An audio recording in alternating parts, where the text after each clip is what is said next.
Allahumma sholli ala Muhammad wa ala alihi wa sahbihi ajmain. Nama batu yang kami hormati bapak-bapak pengurus pimpinan ranting Muhammadiyah Jatimulyo, takmir Masjid Al-Mutakin, ibu-ibu pengurus Aisyah dan Nasihatul Aisyah Jatimulyo, para pemuda, hadirin sekalian yang dirahmati Allah Subhanahu wa taala. Sama-sama marilah kita panjatkan puji syukur alhamdulillah kehadirat Allah Subhanahu wa taala atas limpahan-limpahan dan rahmatnya. Malam hari ini kita bisa berkumpul bersama di Masjid Al-Mutakin ini dalam keadaan sehat walafiat. Tak lupa salawat serta salam mudah-mudahan tetap terlimpahkan pada junjungan kita Nabi Muhammad SAW serta para keluarga, para sahabat dan segenap makhluknya yang selalu setia. Amin. Ibu, bapak dan saudara sekalian, malam hari ini kami ketiban sampur untuk mengisi pengajian bulan purnama. Nah, kami belajar bersama-sama ini. Tadi sampai kami Bapak Sukamto, kita sama-sama belajar. Namun sebelum memasuki materi, ada titipan dari Ibu Kepala Desa. Ini saya selaku Ketua RT juga ya. Ini ada titipan dalam rangka memperingati HUT RI ke-80. Nah, di Indonesia sudah merdeka 80 tahun ya. Saat ini kita memperingati HUT RI yang ke-80. Kepada semua warga masyarakat diharapkan memasang bendera merah putih, umbul-umbul, dan juga mungkin lampu hias ya, kalau memungkinkan. Ini sebagai tanda cinta kita terhadap tanah air kita, terhadap kemerdekaan kita yang telah direbut oleh pejuang-pejuang pendahulu kita. Nah, kita yang ada di dalam alam kemerdekaan, tugas kita mengisi kemerdekaan, dan dalam rangka memperingati ini kita ikut memeriahkan. Nah, di dalam kegiatan 17-an ini nanti akan ada berbagai macam lomba, namun edarannya sampai saat ini belum beredar ya. Insya Allah nanti lombanya tingkat RW ya. Lombanya tingkat RW untuk bapak-bapak dan ibu-ibu. Terus untuk pemuda Muhammadiyah ya, ini juga akan mengadakan berbagai lomba yang insya Allah akan dilaksanakan tanggal 9 sampai 13. Nanti biar diumumkan oleh Bapak Takmir ataupun dari ranting. Mungkin edarannya belum beredar, namun lewat WA nampaknya sudah. Nah, untuk malam hari ini kami akan menyampaikan materi tentang hal yang ada dalam buku Ensiklopedia Pengetahuan Al-Quran dan Hadis. Ini bukunya besar sebesar Al-Quran. Ini satu paket ada 7 buku ya, yang besar-besar seperti ini, terdiri dari 31 bab. Nah, malam hari ini saya ambilkan satu bab yang pendek ya, yaitu bab ke-10 yang isinya tentang hal yang sudah selalu kita laksanakan tiap hari ya. Bahkan tiap hari itu yang rutin atau idealnya kita melaksanakan 3 kali sehari. Ini masalah nopo nih. Sholat kan 5 waktu kan. Kalau mandi 2 kali pagi sore. Nah, kalau 3 kali makan. Ini biasanya kurang mendapat perhatian dari pembahasan ya. Biasanya ya puasa, haji, sholat. Ini tentang makanan dan minuman. Di sini nanti pembahasannya itu ada empat pembahasan, yaitu makanan yang halal, minuman yang halal, makanan haram, dan minuman yang haram. Nah, karena waktunya terbatas, mungkin nanti kalau belum selesai ya habis ya, berhenti dilanjutkan besok lagi kalau ada kesempatan gitu ya. Ibu bapak yang kami hormati, makanan yang halal ialah makanan yang dibolehkan untuk dimakan menurut ketentuan syariat Islam. Segala sesuatu baik berupa tumbuhan, buah-buahan ataupun binatang pada dasarnya adalah halal dimakan, kecuali apabila ada nas Al-Quran atau hadis yang mengharamkannya. Ada kemungkinan sesuatu itu menjadi haram karena mengandung mudarat atau bahaya bagi kehidupan manusia. Allah Subhanahu wa taala berfirman dalam Al-Qur'an, A'udzubillahi minasyaitonirrajim. Ya ayuhan nasu kulu mimma fil ard halalan thayyiban wala tatabi'u khutuwatis syaiton innahu lakum aduwwum mubin. Hei manusia, makanlah dari makanan yang halal dan baik yang terdapat di bumi, dan janganlah kamu mengikuti langkah-langkah setan. Sungguh setan itu musuh yang nyata bagimu. Al-Baqarah ayat 168. Dari ayat di atas jelaslah bahwa makanan yang dimakan oleh seorang muslim hendaknya memenuhi dua syarat, yaitu halal dan baik. Halalan thayyiban, halal dan baik. Halal artinya diperbolehkan untuk dimakan dan tidak dilarang oleh hukum syarak. Baik artinya makanan itu bergizi dan bermanfaat untuk kesehatan. Dengan demikian, halal itu ditinjau dari Islam, sedangkan baik ditinjau dari ilmu kesehatan. Dalam Islam, halalnya suatu makanan harus meliputi 3 hal.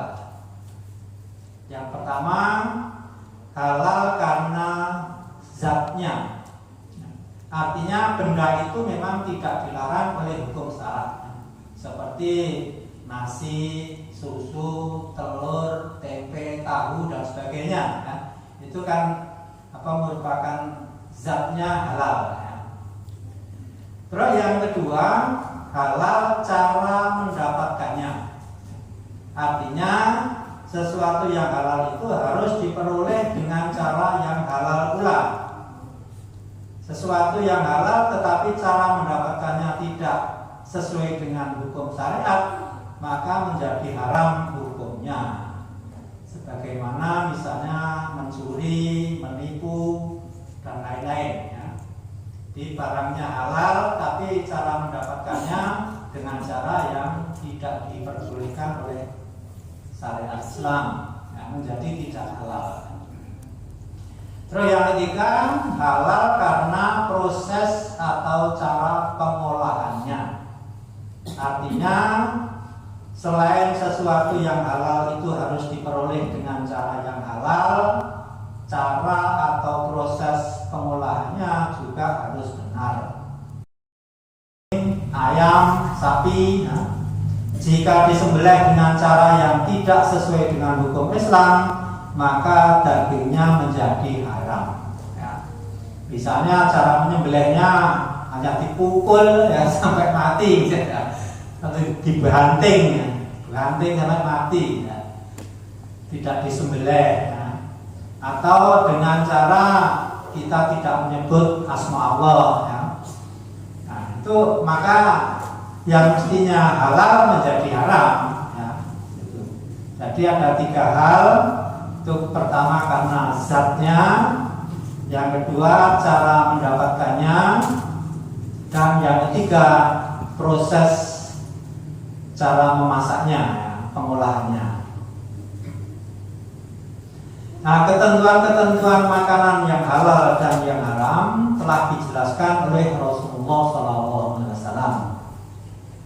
Rasulullah SAW ditanya tentang minyak samin, keju, dan kulit binatang yang dipergunakan untuk perhiasan atau tempat duduk. Minyak samin itu apa? Ada yang tahu? Minyak samin, ya, mungkin memang kurang begitu populer ya. Minyak samin itu minyak yang diperoleh dari gajih gitu. Gajih itu kan mengandung minyak ya. Nah, itu namanya minyak samin.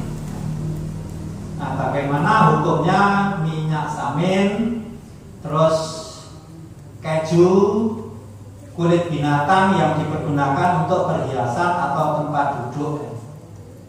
Misalnya kalep apa jenis lulang yang sudah dibuat sedel, sedelnya sama, terus dimasak, hukumnya bagaimana? Kalau dibuat jaket, ya, jaket kulit, terus jaketnya harus sama, utawa orang duwe sing dimasak, jaketnya dimasak. Hukumnya bagaimana? Nah, ini Rasulullah SAW bersabda yang artinya apa yang dihalalkan oleh Allah dalam kitabnya adalah halal, dan yang diharamkan Allah di dalam kitabnya adalah haram. Dan apa yang didiamkan atau tidak diterangkan, maka barang itu termasuk yang dimaafkan. Hadis riwayat Ibnu Majah dan Tirmidzi. Nah, itu jelas di dalam Al-Quran itu kan sudah ada makanan-makanan yang halal, makanan yang haram. Nah, itu nanti di belakang ada makanan yang haram itu yang bagaimana ya. Di isinya hadis demikian. Di dalam Al-Quran ini dijelaskan ayatnya panjang ya. Ini saya bacakan artinya saja. Yaitu orang-orang yang mengikuti Rasul, Nabi yang umi atau tidak bisa baca tulis, yang namanya mereka dapati tertulis di dalam Taurat dan Injil, yaitu Nabi Muhammad ini ya, Rasul Nabi Muhammad. Ini beliaunya tidak bisa baca tulis, terus namanya juga sudah tertulis dalam Taurat dan Injil. Yang ada pada mereka, yang menyuruh mereka berbuat yang ma'ruf dan mencegah dari yang mungkar, dan yang menghalalkan segala yang baik bagi mereka dan mengharamkan segala yang buruk bagi mereka, dan membebaskan beban-beban dan belenggu-belenggu yang ada pada mereka. Adapun orang-orang yang beriman kepadanya, memuliakannya, menolongnya, dan mengikuti cahaya yang terang yang diturunkan kepadanya, yaitu Al-Quran, mereka itulah orang-orang yang beruntung. Surat Al-A'raf ayat 157. Jadi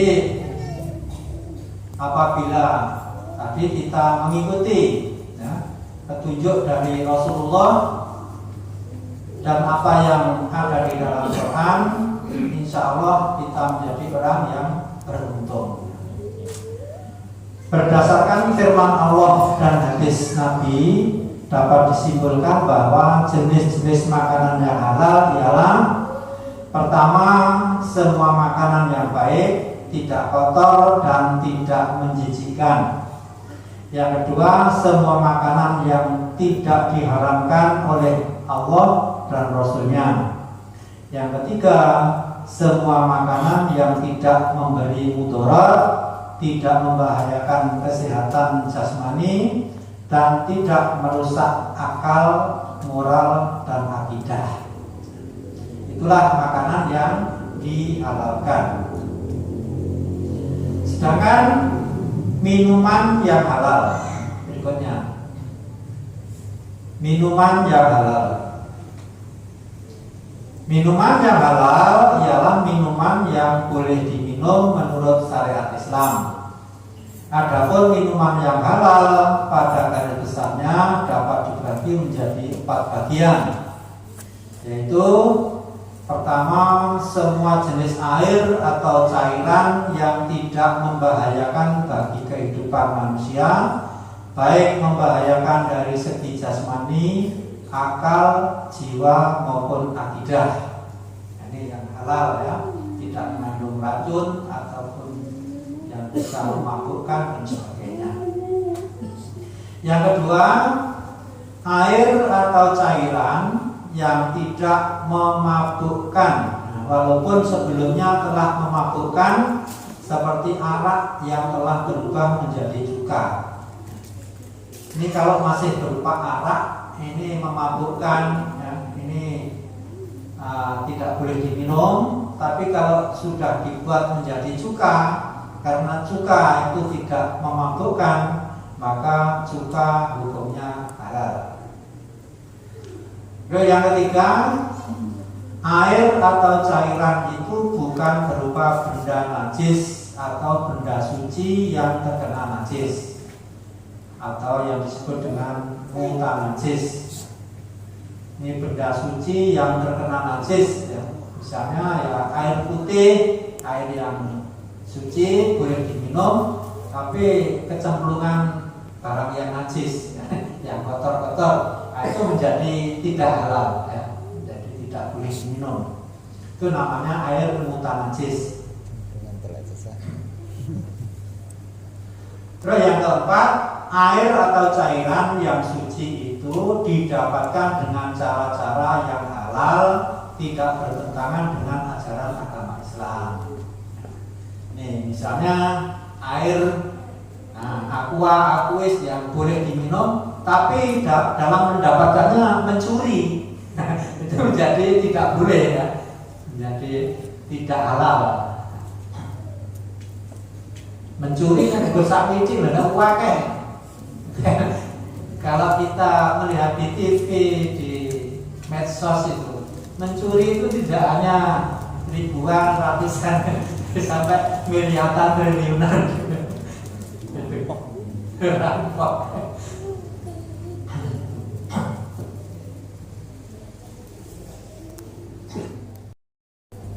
Produk halal adalah produk yang memenuhi syarat kehalalan sesuai syariat Islam. Produk yang memenuhi makanan dan minuman yang halal diantaranya adalah: 1. Tidak mengandung babi atau produk-produk yang berasal dari babi seperti lemak babi dan lain-lain. Ini kadang-kadang produsen itu sengaja nyalai makanan diberi minyak babi atau apa-apa yang agar umat Islam itu dalam beribadah tidak bisa betul-betul suci ya. Memang kadang-kadang ada disengaja. Makanya ya kita harus hati-hati ya kalau mencari makanan minuman. Terus yang kedua, daging yang berasal dari hewan halal yang disembelih menurut tata cara syariat Islam. Di cara-cara penyembelihan ini ada pembahasannya tersendiri. Yang ketiga, semua bentuk makanan atau minuman yang tidak mengandung alkohol dan turunannya. Turunannya alkohol itu apa?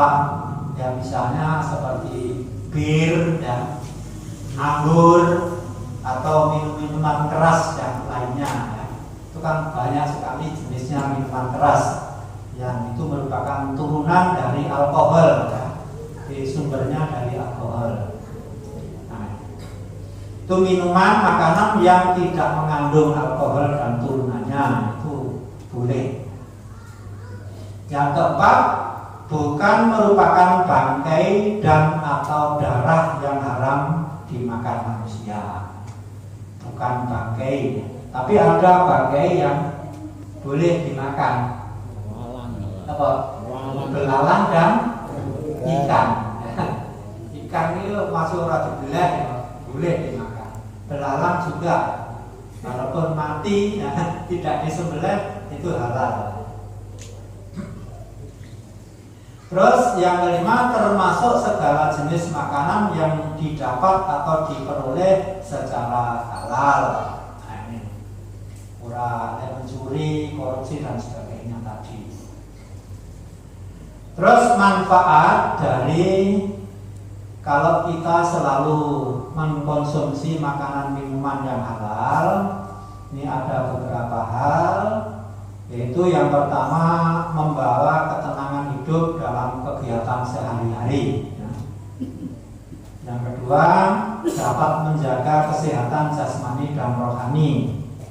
Yang ketiga, mendapat perlindungan dari Allah Subhanahu wa taala. Yang keempat, mendapatkan iman dan ketakwaan kepada Allah Subhanahu wa taala. Yang kelima, tercermin kepribadian yang jujur dalam hidupnya dan sikap apa adanya. Berikutnya, rezeki yang diperolehnya membawa berkah dunia dan akhirat. Ini walaupun hanya sedikit, kalau memang halal, rezeki tersebut membawa berkah dunia akhirat. Terus juga terjaga kesehatannya, mendapat ridho Allah Subhanahu wa taala karena memilih jenis makanan dan minuman yang halal dan diridhoi Allah Subhanahu wa taala. Memiliki akhlak mulia karena telah menaati perintah Allah Subhanahu wa taala, sekaligus terhindar dari akhlak yang tercela. Itulah manfaat apabila kita selalu makan dan minum yang halal. Bapak Ibu dan saudara sekalian, berikutnya yang haram. Makanan yang haram. Haram artinya dilarang. Jadi makanan yang haram adalah makanan yang dilarang oleh syariat untuk dimakan. Setiap makanan yang dilarang oleh syariat pasti ada bahayanya, dan meninggalkan yang dilarang syariat pasti ada faedahnya dan mendapat pahala. Berikut jenis-jenis makanan yang termasuk diharamkan. Ini kebalikannya yang dihalalkan tadi ya. Pertama, semua makanan yang disebutkan dalam firman Allah surat yang kelima, yaitu Al-Maidah ayat 3 dan 6.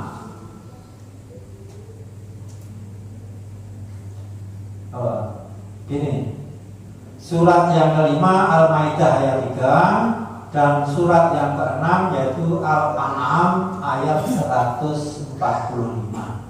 Bunyinya, Hurimat alaikumul maitatu wa damu wa lahmul khinziri wa ma uhilla li ghairillah bih wal munkhaniqatu wal mawqudatu wal mutaraddiyatu wan nadihatu wa ma akalas sabu illa ma zakaitun wa ma dubiha ala nusubi. Yang artinya, diharamkan bagimu memakan bangkai, darah, daging babi, dan daging hewan yang disembelih bukan atas nama Allah, yang tidak tercekik, yang dipukul, yang tercekik, yang dipukul, yang jatuh, yang ditanduk, dan yang diterkam binatang buas, kecuali yang sempat kamu sembelih, dan diharamkan pula yang disembelih untuk berhala. Ini surat Al-Maidah ayat 3. Sedangkan yang Al-An'am ayat 145 berbunyi, Qul la ajidu fima uhiya ilayya muharraman ala ta'imi yat'amuhu illa ayyakuna maitatan au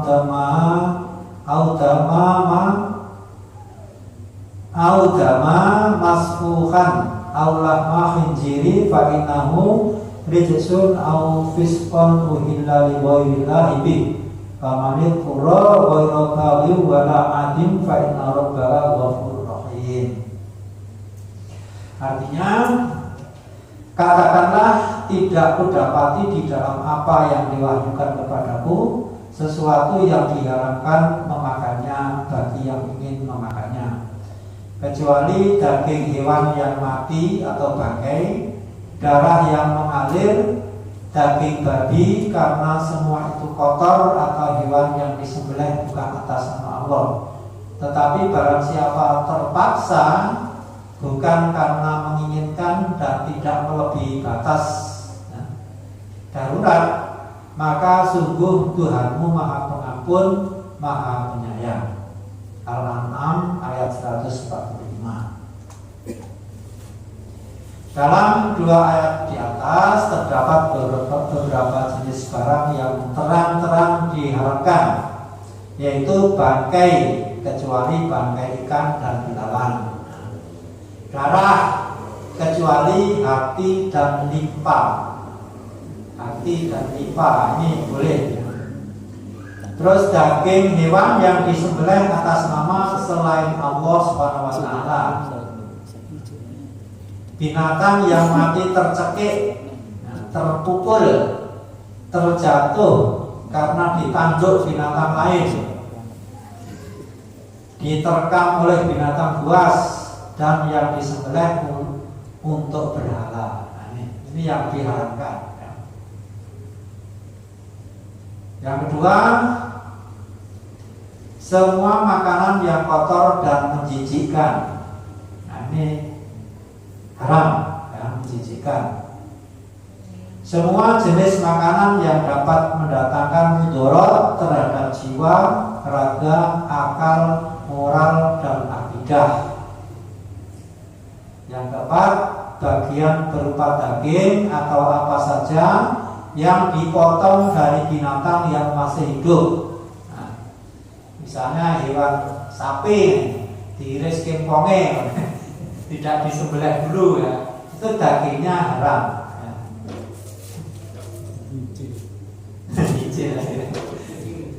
Kok butuh daging sapi diiris, tidak boleh ya. Nabi SAW bersabda, daging yang dipotong dari binatang yang masih hidup, maka yang dipotong itu termasuk bangkai.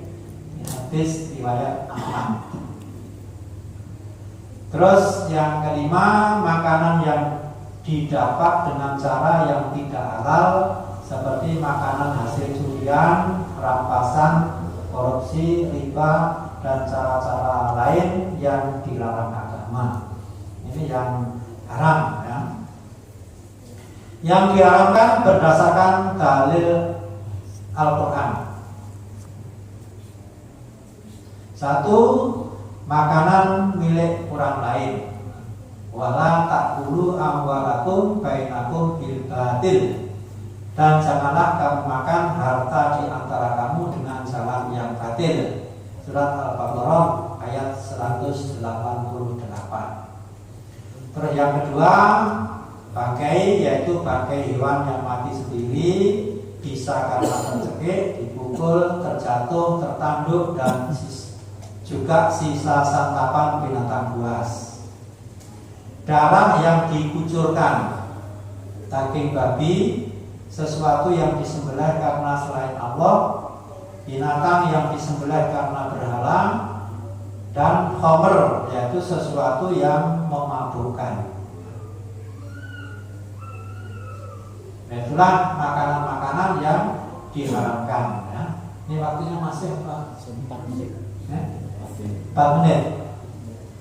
Nah, ini kita tambahkan ya, minuman yang haram. Tadi kan ada 4 hal, ini yang terakhir kan. Minuman yang haram adalah minuman yang tidak boleh diminum karena dilarang oleh syariat Islam. Adapun jenis minuman yang haram pada garis besarnya dapat dibagi menjadi 3 macam. Pertama, semua minuman yang memabukkan atau apabila diminum menimbulkan mudarat dan merusak badan, akal, jiwa, moral, dan akidah lidah seperti arak, khamr dan sejenisnya. Dalam Al-Quran disebutkan yas'alunaka 'anil khamri wal maisir qul fihima ismun kabirun wa manafi'u lin-nasi wa ismuhuma akbaru minan naf'ihima. Mereka menanyakan kepadamu Muhammad tentang khamr dan judi. Katakanlah, pada keduanya terdapat dosa besar dan beberapa manfaat bagi manusia, tetapi dosanya lebih besar daripada manfaatnya. Surat Al-Baqarah ayat 219. Ya ayyuhalladzina amanu innamal khamru wal maisiru wal ansabu wal azlamu rijsun min amalis syaitan fastanibu la'allakum tuflihun. Wahai orang-orang yang beriman, sesungguhnya minuman keras, berjudi atau berkurban untuk berhala dan mengundi nasib dengan anak panah adalah perbuatan keji dan termasuk perbuatan setan. Maka jauhilah perbuatan-perbuatan itu agar kamu beruntung. Nah, surat Al-Maidah ayat 90. Nabi SAW bersabda, yang artinya sesuatu yang memabukkan dalam keadaan banyak, maka dalam keadaan sedikit juga tetap haram. Jadi kalau minum banyak kok mabuk, sedikit juga mabuk ya. Misalnya khamr, ya, minum sak cangkir, sak seloki mabuk, masih omik dilat, dilat juga haram, hanya sedikit. Sak seloki haram, sedikit ya, dulit ya juga tetap haram hukumnya. Ini